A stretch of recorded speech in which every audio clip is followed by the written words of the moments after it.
Hey everyone, welcome back.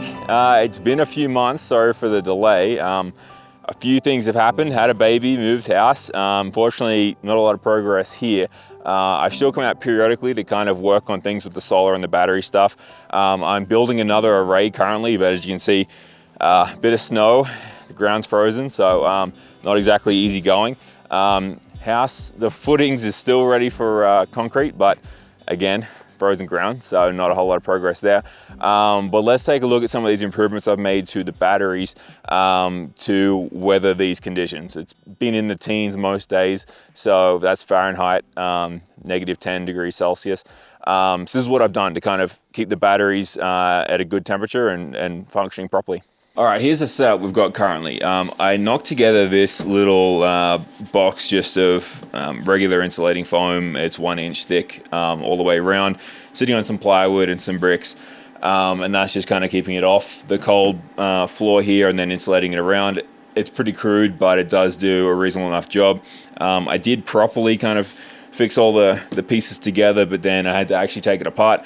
And so what I ended up doing was just taping it back together. It's done the same job with a tenth of the effort.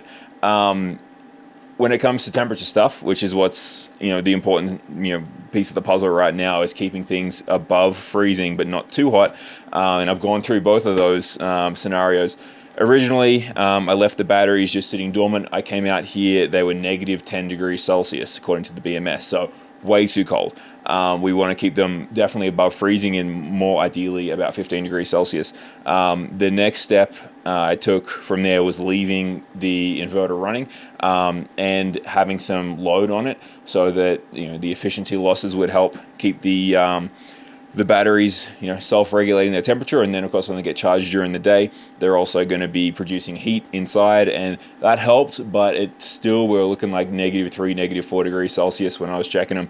And of course once they get below zero they're not going to charge via the BMS, blocking that. So it was in just a spiral down basically in terms of the charge. So that wasn't going to be a good solution long term. If I was here and fully depleting and recharging the batteries all the time, they probably would have stayed hot enough, but I'm not out here all the time. And I want this system to work autonomously if I'm ever not here. Once we live here, going on vacation or whatever, this needs to work on its own. So I then installed some heating pads. So the heating pads were able to keep these batteries pretty warm. They have a little regulator and I had them all the way up. And they are 14 watts per piece. They cover the whole base of this the box. And when I came back the next time, about a week later, the batteries were at their cutoff that I have on the BMS, which is 32 degrees Celsius, so way too hot. I then put a timer on the switch to circle like 15 minutes on, 15 minutes off. And then I also turned them down to about half power, so probably 14 watts, something like that. And that leads us to this trip here where I turned the BMS on to find that the batteries are 5 degrees Celsius. So we're getting closer. Like I say, we want to hit 15. The last step I've taken here is installing this BN Link thermostat regulator. And it's basically just got a probe that goes down into the batteries. It's right in the middle, halfway up. And it's measuring the temperature of the batteries. It'll just cycle on and off. It has 2 circuits. It has a heating and a cooling circuit. I'm only using the heating circuit right now because the cooling's not a problem. And yeah, it's got them up there at 6.2 degrees Celsius now. Once it gets to 15, it'll switch off. And then once they get down to 12 degrees Celsius, it'll switch back on and keep going. And that way we'll still be able to take charge in. It'll still work overnight. We've got plenty of power in here to run a 28 watt load for a long time. And then in summertime, and before we get to summer, I'm actually going to cut a little square out of the top here and put some perforations in the bottom and install a cooling fan. And then I can use the second circuit over here, and the thermostat will also activate a cooling cycle if that's needed. And that definitely will be needed because they got these batteries pretty hot over summer when I was charging them from a low state of charge. So yeah, hopefully that will make this system fully autonomous.